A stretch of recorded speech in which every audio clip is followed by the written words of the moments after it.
Look down any exclusive country lane in Britain and you're bound to find a Montessori nursery. The Montessori franchise is a global success story and can name some of the world's elite amongst its alumni. But the privileged associations couldn't be further from the vision of its founder, Italy's first female doctor, Maria Montessori.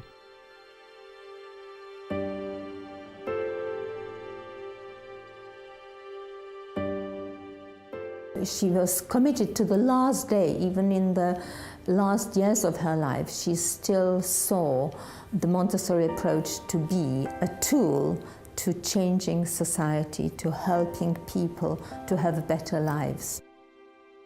She was determined that Montessori was for everyone and not just for people who could afford it. Maria Montessori's earliest work as a doctor was treating abandoned children in a mental asylum in one of the poorest areas of Rome. She was a doctor and a scientist, and she looked at children to see how they developed. They were her laboratory. So she observed their behaviors, and then one day she spotted that the children were playing with bread. It was this manipulation of the bread that made her think if these children had something to manipulate, they might develop better skills. A keen engineer, Montessori designed sensory materials that embedded children's learning in the physical world. And she established a revolutionary philosophy that children are inherently independent learners. The exact models for the materials she designed over 100 years ago are still in use today. The initial discovery of learning through doing is really key to how the Montessori approach works. In her day, that was very, very revolutionary. Although her method was rigorously scientific, Montessori would go on to become the leader of a worldwide movement steeped in the language of mysticism and spirituality. In her own private life, she was a deeply unconventional and rebellious figure for her time. She never married, abandoned her son to be raised by relatives, and was forced to flee Italy when she came up against the wrath of Mussolini.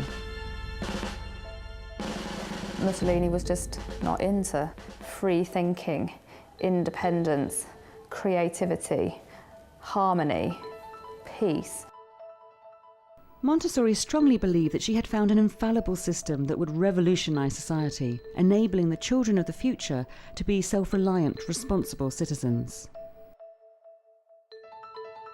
While Montessorians throughout the world are evangelical about the effectiveness of the method, some educators believe it to be obscure, mystical, or outdated. She was a scientist, she was a visionary. She knew that the world would change. She would appreciate all that we know now from neuroscience about brain development, from the development of sociocultural understandings. I can't think that she herself wouldn't have been influenced by that. So it's a concern to me that some Montessorians and some streams of Montessori are very keen to preserve the original version and to go back to the original text, almost as if it were a sacred scripture. Although integrated into some state schools in America and Europe, Montessori's practical system based on children learning independently and at their own pace would appear to be a difficult method to apply within the pressures of a modern state school system. But in 2005, Gorton Mount Primary in Manchester introduced the Montessori approach to early years and Key Stage 1. Because Montessori herself actually started off in schools with the same socio-economic environment that we're in, it kind of seemed the perfect marriage, really. Now, 5 years on, they're beginning to see some surprising results. It was very, very noticeable that as her confidence increased in her own skills, her behaviour calmed. And this is what we're trying to do with Montessori. We're empowering children to have skills, and the skills will be transferable right through the learning process, right through their lives, really. I mean, my understanding of child development's grown massively, and I feel like what I'm creating for them in the classroom is more effective. It has been a fantastic opportunity to see if it is still as relevant to children as it was in Montessori's day. So what exactly is the Montessori method? Is it an outdated philosophy based on a cult of personality? or a scientific method that could still hold some answers to child development and learning? Four tens, yep, and then we've got those there.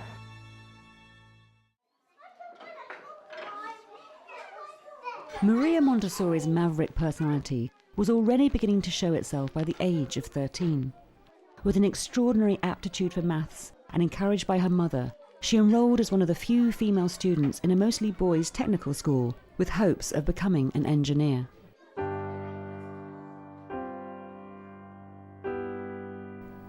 But by the time she was ready to go to university, Montessori had shifted her interest from engineering to medicine and was determined to become a doctor. She was one of the first women in Italy to train as a doctor, and her training was incredibly rigorous. And you just imagine that in her day, when she did dissection, she couldn't do it with the men. She had to do it at night and on her own. So she was a very determined young woman. While she was still a student, Montessori gained a position as a medic treating children in a mental asylum in Rome. She first came to work with children in the mental asylum because it was felt appropriate for a woman to work with children. She really started, as any doctor would, by measuring and weighing the children and prescribing appropriate diet. And then one day she spotted that the children were playing with bread at meal times, making little Play-Doh balls, and it was this manipulation of the bread that made her think, if these children had something to play with, something to manipulate, they might develop better skills. It was only when she started to work with the children that she developed the learning materials, which are the kind of foundation of the Montessori legacy today. Montessori was part of the progressive movement in education that was happening at the time, but she was the first to put the theories into practice. She was influenced by the French psychologist Edward Sagan's work on sensory education and designed practical developmental materials for the children in the mental asylum. Within these progressively more complex didactic materials lay a series of tasks that Montessori believed encouraged the children's own control of error. In the cylinders, the child repeatedly tries to find the right diameter object. Montessori believed these kind of physical tasks educated the child's eye to recognize mathematical sequences and concepts. The key aspects of her philosophy are the fact that children learn by doing. Now that has become common day practice. In her day, that was very, very revolutionary. And the values of the Montessori approach are in following the child. So she's believing very strongly that children have got the capability of teaching themselves. That's what makes it fundamentally different. Within a short space of time working with the children in the mental asylum, Montessori began to see some results, and she became so sure of her methods that she took a risk. She entered some of the children into a local government examination.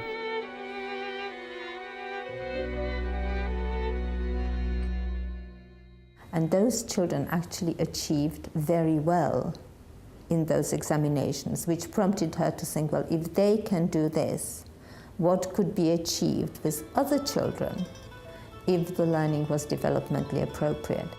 Montessori was determined to apply her methods with children in mainstream education, and she finally got her wish when she was offered the chance to open a school for local children living in one of the poorer areas of Rome. The first school started on the 6th of January 1907. She made a very famous speech in which she kind of declared that she was hoping that these children will be the future of human beings. While her work with other people's children was blossoming, her own son, born out of wedlock, was being raised by relatives. Because she had to make the choice. It was her career or the child, because had she chosen to bring the child up, in the bourgeois society of Italy in those days, and Roman Catholic society, this would not have been possible. So she gave him up to be brought up in the country. And she went to visit him often, but it was only when he was 15 that she told him she was his mother.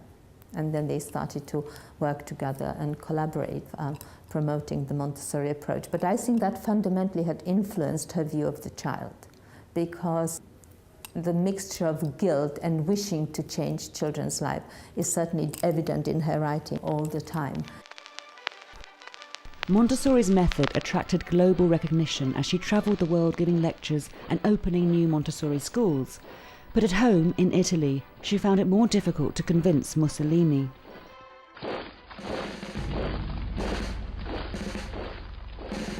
She was doing her practice through 2 world wars, and Mussolini was just not into free thinking, independence, creativity, harmony, peace. I think it pushed a lot of buttons. This idea that she had in her head that children needed to be citizens of the world was something Mussolini was not going to have. He absolutely couldn't stand the idea that children should be anything else but Italian, because the whole fascist view is to promote the very strong national view of life. And it was at that point when he said to her that she couldn't teach about the world, she must only teach about Italy, that the break came really, and she left Italy at that point. Maria Montessori finally settled in Holland, where her method would eventually become integrated into the state school system. In 1947 she came to London to lecture and helped open the Gatehouse School in the East End. Its founder, 93-year-old Phyllis Warbank, MBE, is still a regular visitor, but it no longer runs as a Montessori school. It was a mixture of backgrounds from the very beginning. A lot of pub keepers' children and barristers' children. I was teaching already, but I was willing to go in the evenings and study. So I went to study under Montessori, and actually, because I appeared to understand and so on, we eventually became friends. Okay, so it makes such a big difference to the classroom because it's possible for everybody to see the pictures that we need to look at. And aren't you lucky? You have a wonderful, what do you call it? Because you can't call it a blackboard. No, we call it an interactive whiteboard because we can actually, the children can interact with it. Does anyone know what interactive means? You can basically do anything. It goes on the internet. Good, yes. We kept individual daily, hourly records of every single child. We got scholarships so easily because children were always above the standard by that time because they worked individually. The various areas of the school, we made subject areas, and the children moved around when they wanted to, but at the end of a week they had to complete a certain number of hours or time in each subject, so they could do 5 minutes and then 2 hours or whatever way they liked. And it worked amazingly well. Yes, you've always got people to I feel sad, very sad, that there is no individualized teaching here now. They no longer really go at their own pace. The Montessori method has found success in the independent private sector, but has not fitted so easily into the British state school system. Montessori based her thinking about what needed to be offered to children on her observations of children. And over time what's happened is that the neuroscientists are finding that the things that she focused on, which are the essentials of a human being when they're growing and developing, and the times in which those things are optimally helped, are becoming very well known within the world of neuroscience. Children are seen as constructing knowledge by actual experience. And of course this goes through Piaget, through Vygotsky, through most of the great educators of the 20th century. What's controversial is that since Vygotsky's work, the importance of social and collaborative interactions as well as interactions with the environment has been seen. The perceived difference between the way that Dr. Montessori would talk about children and the way we would talk about them now is really a historical one. She'd come from what we now call a Victorian background. So it's a concern to me that in some ways that set of teachings may be stuck in a pre-modern period in which the knowledge that we have now is really excluded. You know, the phrase solitary scientist is used, and I think that very much characterises Montessori in the books and in what I've seen in classrooms. That the equipment is there, that the child shows an interest, selects the equipment, works with it to their own satisfaction, completes it and puts it away, and there is no need for social interaction. And I think that's controversial, and I think that's where actually those two hypothetical teachers, the mainstream and the Montessori one, would disagree. One of the things that Montessori still has to offer to society in the 21st century is that we give freedom with responsibility. The responsibility is always there, tailored to the age or abilities of the child. We don't have set periods for lessons. We have achievements that the children need to do each week, and we have usually mixed ages in our classes. So there is a lot of peer learning that's going on all the time in the classes. You might have a 3-year-old and a 5.5 or 6-year-old in the class. You might have a 6-year-old and a 9-year-old in the same class. And so all the time they're learning from each other. The Montessorian ideal, which would be any early educator's ideal, would be that you didn't push children forward, that you let the child's interest drive the learning. And I think the age grouping and what we have in the national curriculum, what you should be able to do at the age of 5 and what you should be able to do in year 5 would certainly not fit with Montessori's ideas. In Holland, the Montessori method is embedded all the way through to secondary level in some parts of the state school system. While in Britain, Montessori is only now beginning to widen its association beyond the private sector. There's a huge level of misunderstanding about Montessori. People think that we are a sect. They also believe that it is education for rich kids. Britain has got such a strong ethos of private education, and we had no funding for preschool education until 1998 or 99. I mean, early years are a relatively new addition to the educational system. So in Britain, inevitably, Montessori could only develop in the private sector, whereas I think that there is a very strong sense of social justice in Holland. What hasn't happened, apart from, say, Holland and the States, is that it's got embedded into the state systems so much. But I think that we're now in a situation where that seems to be happening more and more.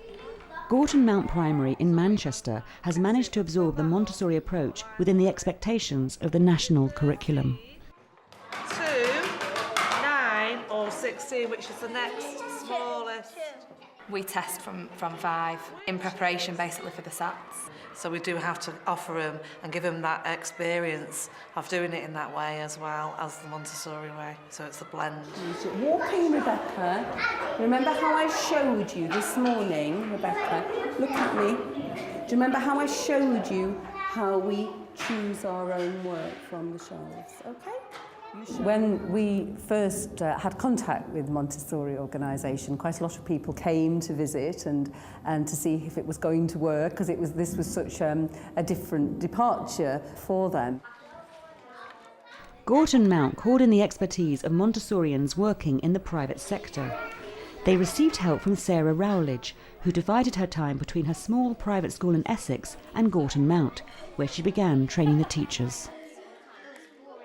I live in beautiful, privileged, rural, leafy Middle England, and you read the papers, you read the news, whatever it happens to be, but when you experience the reality, it's quite hard-hitting.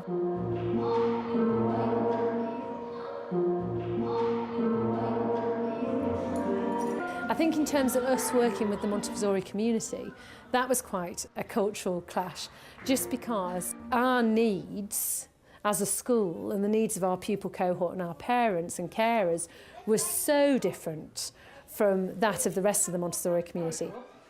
And one person actually did say to me from the Montessori community, "Aren't your children small?" And, you know, and I said, well, poverty will do that to you, really. And they think I'm having a bit of a laugh, really, you know, but I'm not. I actually do mean that. There is a class element to it, but I think that's the Englishness of it, and that's probably not apparent in other places. There's a class element here because it's been associated with, you know, the leafy suburbs and the middle classes, and overall with sort of white, affluent families. And through no fault of their own, the Montessori teachers and trainers are from that group and hadn't previously worked with children like the Gorton children.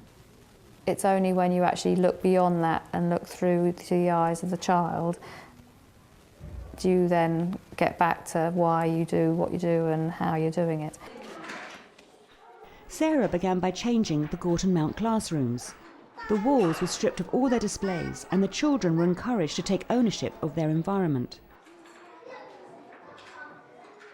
The theory behind it is that if you have neutral backgrounds and unadulterated walls, as it were, that you are not overstimulating a child, and you're also enabling the child to focus on the job in hand, as it were, which isn't actually the low-flying art displays and all the bits and pieces on the walls. What it is what they're there to do at that point in time. Montessori was very interested on the children's levels of engagement in the activities, because she believed that concentration was the key to their learning, and so the environment needed to be prepared in such a way so as to foster concentration in the children. The idea of the classroom being an ordered, prepared environment in which things were put in places in order that that might foster confidence in the children, in the sense that they will be in charge of their own learning, that was a new idea. And that was something that I found very eye-opening. That was what was difficult. They really had to step aside from themselves and take a few risks. So in a Montessori classroom, you do not stand at the front and you are not in charge every minute of the day.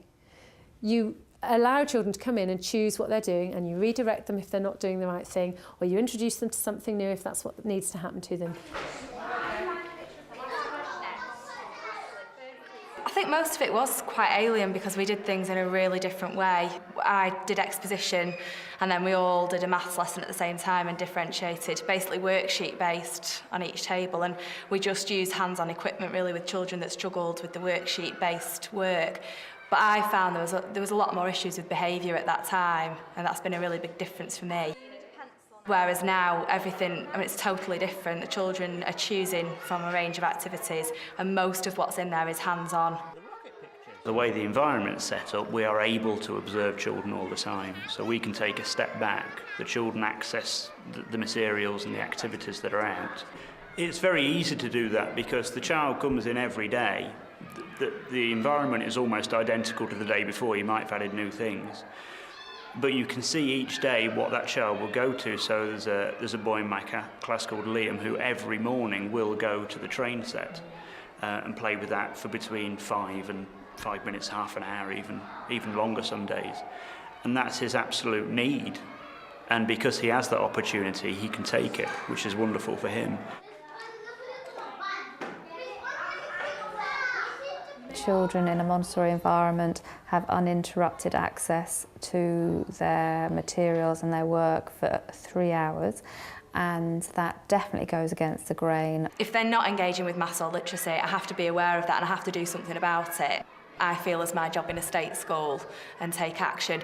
But something that's different is if a child is ever working on something and engaged, I will never force them to leave that activity, because they're busy doing it and they're learning something from it. It might not be something that I, understand, or I might not recognise it, but if the child's engaged and focusing and concentrating, they are learning something from that activity.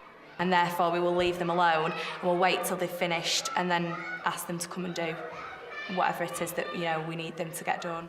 Mainstream educators' idea of achievement is not of completing a set task, but of completing an activity in as many ways as you possibly can. And I think, that's where there is a real ideological and logical clash between Montessorian and mainstream educators. That the Montessori materials, because they're self-correcting, mean that, of course, if you've put If you've managed to get 9 of the cylinders into 9 of the holes, the last cylinder will go into the last hole and it's done. Mainstream educators don't want things that are just done. It's an approach which looks for divergent forms of intelligence rather than convergent. And the reason for that, of course, is that we believe that we're bringing up children to live in a society which we can't even imagine. And that whereas 100 years ago what children needed to do was to learn what adults already knew before them, we now have to prepare children for totally unforeseeable circumstances. So showing them how to do something where we know the answer is not the answer. We're trying to educate children now so that they can find answers to questions that we haven't even thought of yet. I think it's made my teachers better teachers. I think it's made them think more about children at the centre of things. I would also say that it has allowed children to be more talkative, to raise questions and to be more interested in what they're learning. What the Goat Mound experiment has shown us that the predictability and the order within the learning environment is in fact the key. So it has empowered the children to feel that they are in control, and I think that as a gift for their future it hopefully will also give them the belief that they can achieve things for themselves, that it is within their power to some extent to change their lives.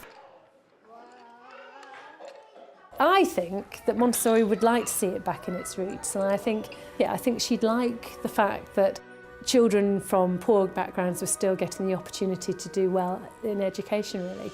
And that is what it's all about, isn't it?